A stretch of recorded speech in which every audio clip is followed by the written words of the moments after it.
అలానే మిస్సెస్ రో ఎట్టకేలకు మోహల్ సక్సిని బెల్జియంలో అరెస్ట్ చేశారు. ఇదంతా కూడా నరేంద్ర మోడీ గారు ప్రధానమంత్రి గారు చేసినటువంటి ఒక ఆపరేషన్. ఆ ప్రభుత్వం బెల్జియం ప్రభుత్వంతో నెగోషియేషన్స్ చేసి నరేంద్ర మోడీ గారు ప్రత్యేకంగా ప్రభుత్వం ద్వారా ఆపరేషన్ చేయించి ఇది సాధించారు అనేటువంటిది వినిపిస్తుంది. అయితే ఇక్కడ నరేంద్ర మోడీ గారు విదేశాల్లో ఆపరేషన్స్ అనగానే మనకు గుర్తొచ్చేది లలిత్ మోడీ, అలాగే నీరవ్ మోడీ, విజయ్ మాల్యా, ఈ మోహల్ చోక్సీ వీళ్ళు ప్రధానంగా మనకు కనిపిస్తుంటారు. ఎందుకంటే వీళ్ళు బ్యాంకులని మోసం చేసేసి విదేశాలకు వెళ్ళిపోయారు, లండన్కి వెళ్ళిపోయారు, అక్కడ తలదాచుకుంటూ ఉన్నారు. అలా తర్వాత విదేశాల్లో తిరుగుతూ ఉన్నారు. బట్ భారత ప్రభుత్వం ఇప్పటి వరకు నరేంద్ర మోడీ గారు అధికారంలోకి వచ్చినప్పటి నుంచి ఎవరిని ఇండియాకి తీసుకురాల. ఇప్పుడు మోహల్ చోక్సీని తీసుకొస్తున్నారు. ఈడీ, సిబిఐ ఈ రెండు బెల్జియం గవర్నమెంట్ తోటి నెగోషియేషన్స్ చేసి వాళ్ళు ఈయన్ని ఇండియాకి తీసుకొస్తున్నారు విచారించడానికి. Already red corner notice issue చేశారు అప్పట్లోనే, కానీ ఆయన రాలేదు. బట్ ఇప్పుడు ఆరోగ్య రీత్యా ఆరోగ్యాన్ని కాపాడుకునేందుకు బెల్జియం హాస్పిటల్లో ఆయన ట్రీట్మెంట్ తీసుకుంటూ ఉంటే ఆయన ఆరోగ్యం తీవ్రస్థాయిలో విషమంగా ఉందనేటువంటి విషయాన్ని తెలుసుకొని అక్కడ ట్రీట్మెంట్ తీసుకుంటున్న మోహల్ చోక్సీని నాన్ బెయిలబుల్ వారెంట్ తోటి తీసుకొస్తున్నారు. బహుశా ఇది వ్యూహాత్మకమైనటువంటి ఆపరేషనా లేదంటే పక్కదోవ పట్టించిన ఆపరేషనా అనేటువంటి సందేహాలు కూడా ఉన్నాయి నరేంద్ర మోడీ గారి మీద, ఎవరికి, కాంగ్రెస్ పార్టీకి అండ్ అలైడ్ పార్టీలకి. కానీ ఈ మధ్యకాలంలో విదేశాల్లో జరుగుతున్న ఆపరేషన్స్ కానీ మనం గమనిస్తే కెనడాలో, అమెరికాలో ఉన్నటువంటి ఖలిస్తానీ ఉద్యమకారులు ఎవరైతే ఉన్నారో వాళ్ళని ఎవరో హతమార్చారు. బట్ ఆ హతమార్చడం వెనక అమిత్ షా గారి ఆపరేషన్ ఉందని చెప్పి ఖలిస్తానీ ఉద్యమకారులు ఆరోపిస్తూ ఉన్నారు. ప్లస్ కెనడా ప్రభుత్వం కూడా అనుమానించి అమెరికాకి సమాచారం కూడా ఇచ్చింది. అమెరికా కూడా ఏదో జరుగుతుంది ఖలిస్తానీ ఉద్యమకారుల మీద, దాని వెనక భారత ప్రభుత్వం ఉంది అనేటువంటి అనుమానాలను వ్యక్తం చేస్తుంది. ఇదంతా ఒక ఎత్తు అయితే, పాకిస్తాన్లో ఉగ్రవాదుల స్థావరాల్లో ఉన్నటువంటి ప్రధానమైనటువంటి లీడర్లు కాల్చివేయబడుతున్నారు. అది ఆ ఉగ్రవాద సంస్థల లోపలే ఉన్నటువంటి కొంతమంది లీడర్స్ మీద తిరుగుబడి కాల్ చేస్తున్నారు. ఈ మధ్యకాలంలో కరాచీలో ఒక అతన్ని చంపేశారు, ఉగ్రవాదిని, పేరు మోసినటువంటి ఉగ్రవాది. సో ఆయన్ని చంపారు. ఇలా ఈ మధ్యకాలంలో పాకిస్తాన్లో ఉగ్రవాదులే చనిపోతున్నారు. ఇదంతా కూడా ఎవరో ఆపరేషన్ చేస్తున్నారు అనేటువంటిది వినిపిస్తుంది. పాకిస్తాన్ ఏమో భారత ప్రభుత్వం ఆపరేషన్ చేస్తుంది అనేటువంటి అనుమానం వ్యక్తం చేస్తుంది. సరే, ఆ విదేశాల్లో ఆపరేషన్స్ అనేటువంటి వాటిని పక్కన పెడితే అది గూఢాచార వ్యవస్థ ఏదో నడుస్తూ ఉంటుంది. అది ఇప్పుడు దేశం విడిచి కొన్ని వేల కోట్ల రూపాయలు మోసం చేసి వెళ్ళినటువంటి వాళ్ళ సంగతి ఏంటి? ఇప్పుడు మోహల్ చోక్సీని తీసుకొస్తున్నారు. మరి లలిత్ మోడీ పరిస్థితి ఏంటి? విజయ్ మాల్యా పరిస్థితి ఏంటి? నీరవ్ మోడీ పరిస్థితి ఏంటి? ఆయన వజ్రాల వ్యాపారే నీరవ్ మోడీ. మరి ఈయన మోహల్ చోక్సీ కూడా వజ్రాల వ్యాపారే బేసికల్గా. వీళ్ళు వజ్రాల వ్యాపారం కోసం బ్యాంకుల్ని ముంచేసి ఫ్రాడ్ చేసేసి, ఫ్రాడ్ కొలాటరల్ ఇచ్చేసి 13,000 కోట్ల రూపాయలు సుమారుగా మోసం చేశాడు ఈయన. సో ఎవరు కూడా దాదాపుగా 10,000 కోట్లు తక్కువ లేరండి. విజయ్ మాల్యా ఏమంటున్నారు ఇప్పుడు, నా రుణం కంటే కూడా, అంటే నేను తాను తీసుకున్న లోన్స్ కంటే కూడా ఎక్కువగా రికవరీ చేసింది భారత ప్రభుత్వం అని చెప్తుంది. బ్యాంకులకి ఎంత ఇవ్వాలో అంతకంటే ఎక్కువ వసూలు చేసింది భారత ప్రభుత్వం అని చెప్తుంది. మరి అలాంటప్పుడు విజయ్ మాల్యా ఎందుకు ఇండియా రాడు? ఇండియా రావాలి కదా, కానీ రావట్లా. ఆయన తీసుకురాలేకపోతున్నారు నరేంద్ర మోడీ గారు. మరి ఈయన విషయంలో మాత్రం, మోహల్ చోక్సీ విషయంలో మాత్రం డిఫరెంట్గా ఉంది. సో ఏంటి అనేది మనం చూద్దాం.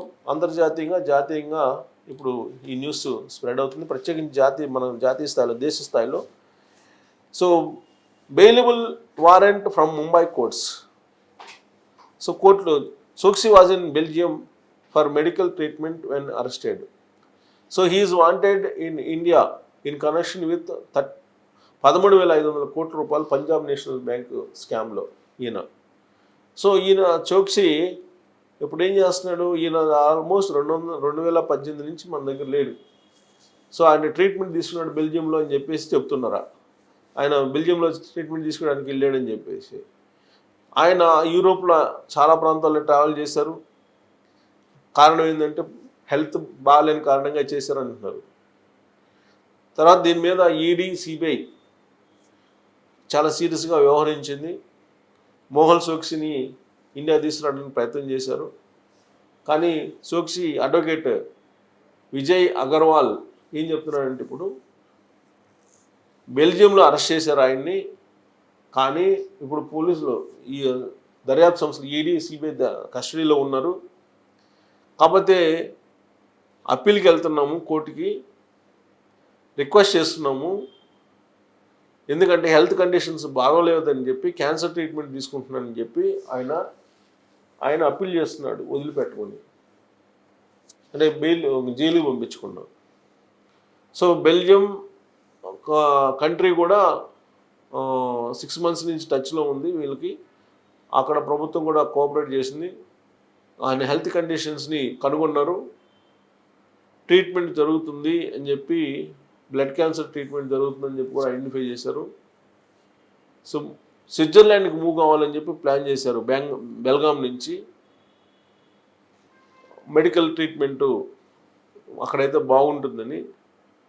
కానీ ఈడీ అండ్ సిబిఐ ఇనిషియేటివ్ తీసుకొని ఈ ఆపరేషన్ చేసి ఆయన్ని తీసుకురావడానికి సక్సెస్ అయింది, బ్లడ్ క్యాన్సర్ అయి ఉన్నప్పటికీ కూడా. సో సేఫ్ సైడ్గా ఆయన తీసుకురావడానికి అన్ని ఏర్పాట్లు చేసింది, బ్లడ్ క్యాన్సర్ ఉంది కాబట్టి. సో ఇక్కడ చూడండి, Indian officials countered this claim in court, noticing that if Choksi was capable of flying from Antigua to Belgaum for medical treatment, he could also return to India where. అదే ఇప్పుడు వాళ్ళు ఏం చెప్తున్నారంటే, ఈ ప్రయాణం చేయడానికి కరెక్ట్గా లేదని చోక్సీ లాయర్ చెప్తుంటే, లేదు మేము తీసుకెళ్తున్నాము, ఈ మెడికల్ అన్నీ కూడా కరెక్ట్గానే ఉన్నాయని సిబిఐ చెప్తుంది అనమాట. సో ఈ అరెస్ట్ చేసి ఆయన తీసుకొస్తున్నారు. ఈడీ అండ్ సిబిఐ అల్టిమేట్లీగా బెల్గాం నుంచి తీసుకొస్తూ సక్సెస్ అయ్యి అని చెప్పి ఫీల్ అవుతున్నారు వాళ్ళు. చాలా కాలంగా విదేశాలకు వెళ్ళినటువంటి వాళ్ళు ఎవరు కూడా రాలేదు కాబట్టి దీన్ని బహుశా ఇది ఛాలెంజింగ్గా తీస్తున్నారు.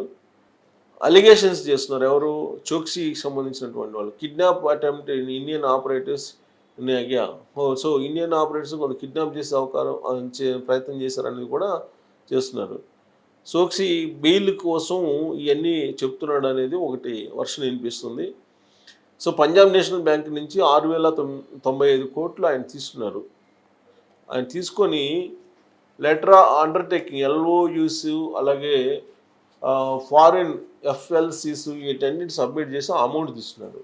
అది ఇప్పుడు 13,000 కోట్లు సుమారుగా అయింది. ఇన్వెస్టిగేషన్ ఏజెన్సీ సిబిఐ అలాగే వీళ్ళు ఏం చెప్తున్నారు, బేస్డ్ ఆన్ దీని ఫ్రాడ్ ప్రకారం 6,095 కోట్లు అంటున్నారు. సో ఈ సిబిఐ అలాగే ఈడీ ఇప్పుడు విచారిస్తుంది. గీతాంజలి గ్రూప్ వాళ్ళది, ఏది మోహన్ చోక్సీది, ఆ గీతాంజలి గ్రూప్ తరఫున ఈయన అమౌంట్ తీసుకున్నాడు. ఇది ఇక్కడ Deepak Kulkarni and Gokulnath Shetty at Punjab National Bank సంబంధించి చీఫ్ మేనేజరు, వాళ్ళు ఫైనాన్స్ టీం కూడా పనిచేస్తుంది. వాళ్ళ స్టేట్మెంట్స్ కూడా తీసుకుంటున్నారు. తీసుకున్న తర్వాత ఈ మొత్తాన్ని రికవరీ చేసేటువంటి ప్రయత్నం చేస్తున్నారు ఈడీ కానీ సిబిఐ కానీ.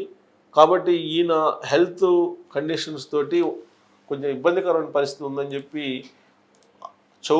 ఆయన చోక్సీకి సంబంధించినటువంటి అడ్వకేట్ చెప్తున్నారు. కానీ రికవరీ చేయాలనే ఉద్దేశంతో గీతాంజలి గ్రూప్ నుంచి ఇప్పుడు ఆయన్ని పట్టుకొస్తున్నారు బెల్జియం నుంచి.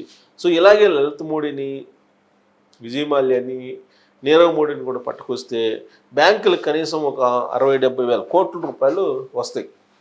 లేదంటే వీళ్ళని చూసి ఎగ్గొట్టిన వాళ్ళు కూడా ఖచ్చితంగా భయపడి మళ్ళీ రికవరీ చేసే అవకాశం ఉంది. మరి మోడీ విదేశాల్లో ఆపరేషన్ ఈ ఇన్సిడెంట్ తోటి సక్సెస్ కాబోతుందా రాబోయే రోజులు అనే దాని మీద మీరు కామెంట్ చేయొచ్చు. Thank you.